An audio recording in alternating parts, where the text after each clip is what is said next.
No more observation towers. How different can a city look from 1,000 feet in the sky? Not much. We have a rule anymore. We refuse to pay exorbitant amounts for a view above the city. Yes, that meant no Tokyo Skytree, no London Eye, no Eiffel Tower. Truthfully, when you're in a city like Paris, don't you want the Eiffel Tower in your photo? It's a little hard to get when you're standing on top of the structure.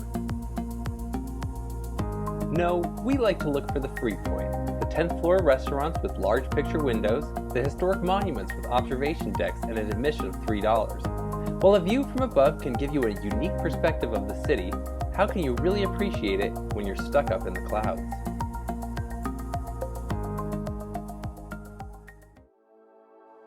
Today we'll explore northwest England and London. Our first destination is Manchester. Manchester is one of the largest cities in the UK. Once an important manufacturing city leading up to World War II, it was heavily destroyed during the Blitz. In 1996, the city suffered an IRA bombing, which was the largest bomb detonated on British soil, injuring 200 and causing $1.3 billion in damage, but luckily no loss of life. After this event, the city's core went through a large revitalization. The Imperial War Museum North is a terrific opportunity to explore a history of conflict in the country. Built in 2002 and designed by Daniel Libeskind, famed architect of our very own Denver Art Museum, the building's shards are meant to represent air, earth, and water, components in a history of battle. If you have a chance to see a war museum in a different country, it can be a fascinating perspective to their insights into the past. From Manchester, we visited Liverpool, former home to the Cunard and White Star Lines, whose famed ships include Titanic. Of course, the city is probably more famous for being home to the Beatles, and really, Beatlemania seemed to be the only thing to do.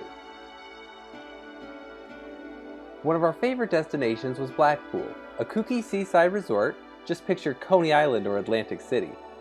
It was the original home to the Swallow Sidecar Company, which would eventually become Jaguar.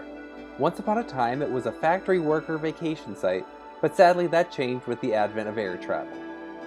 The city has the iconic Blackpool Tower, built in 1894 and inspired by the Eiffel Tower. The city also has a unique tramway line that include double-decker and open boat streetcars. Some have even worked their way to the San Francisco F line.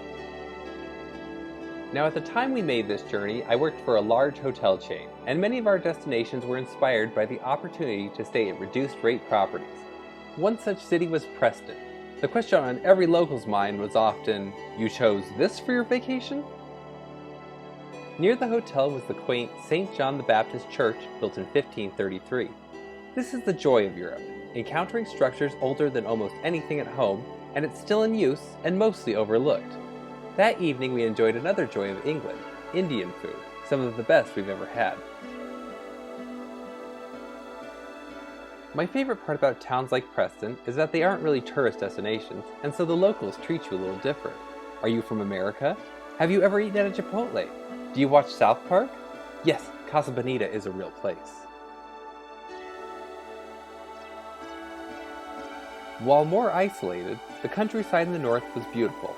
At spots such as the Cow and Calf in West Yorkshire, we were afforded spectacular views of the surrounding area.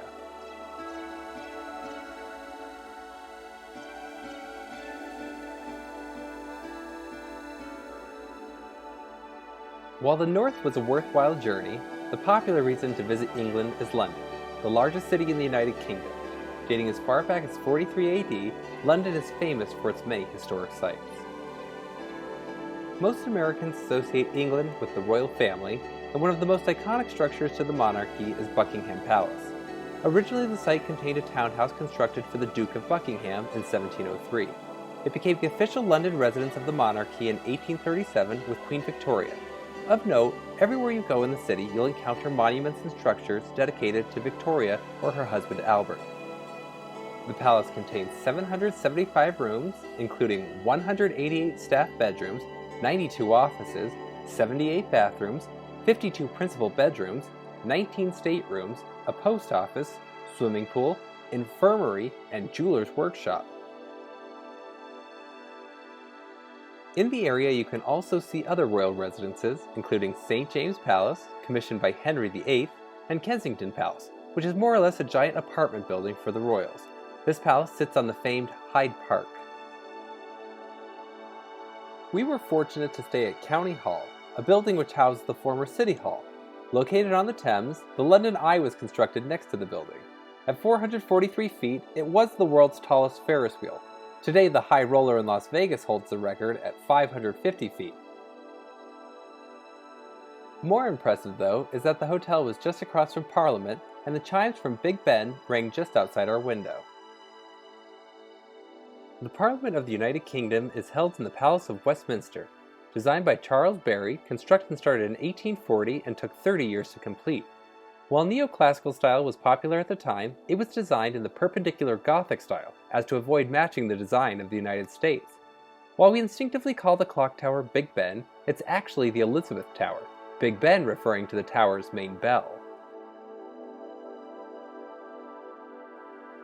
The history of the United Kingdom is immense, and London provides many opportunities to see the spoils of this grand empire.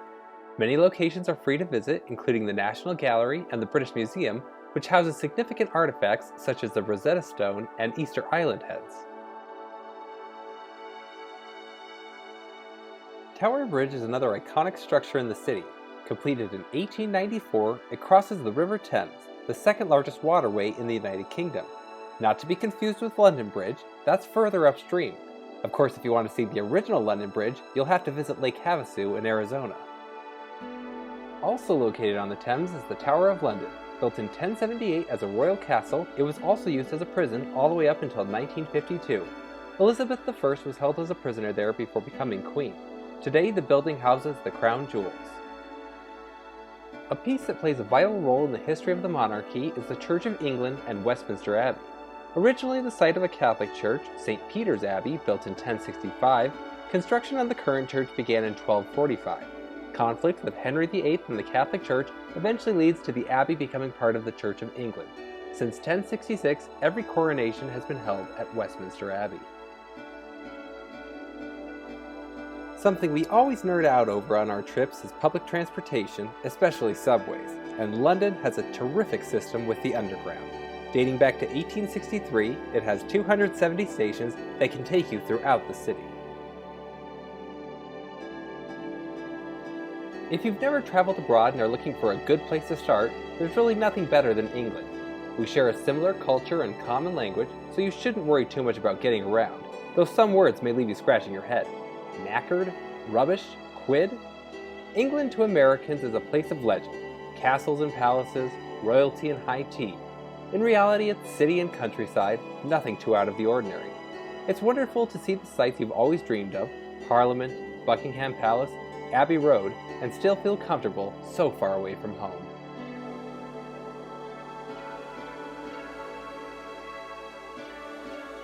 Thanks for joining us again today. If you have any questions, please leave them in the comments section. We look forward to sharing another destination with you soon.